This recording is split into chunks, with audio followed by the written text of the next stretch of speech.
saiki kok ilang saslirane lunga menyang ngendi tanpa pamit ora ngabari apa kowe lali karo aku iki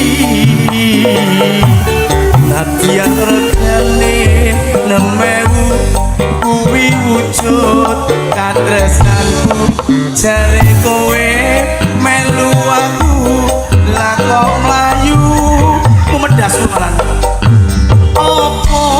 kurang larang pungkasane kowe ngilang neng ngendi aku goleki tali kotamu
saksi tresnoku kang suci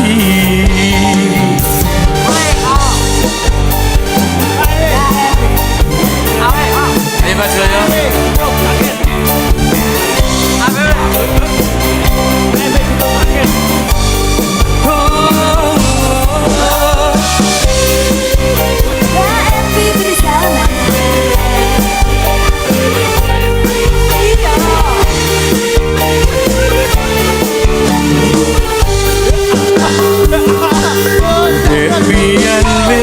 tak tukokne pucuk tali sakotange jare saiki kok ilang saslirane lunga menyang ngendi tanpa pamit ra ngabari opo kowe lali karo aku iki nadyan regane 6.000 iki wujud katresnanku jare kowe melu aku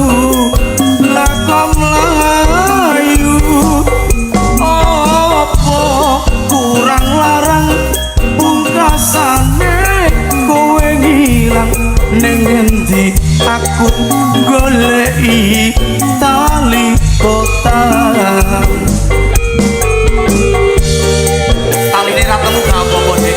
sing penting isine majalah iya dong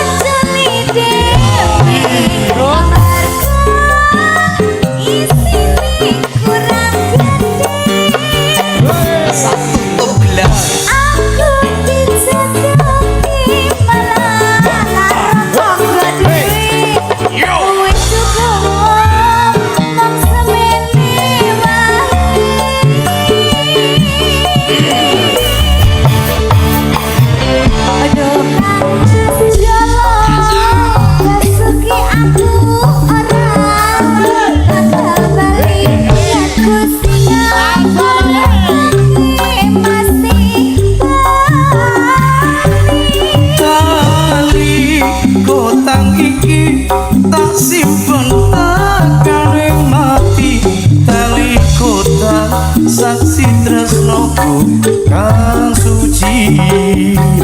dari kota saksi tresnoku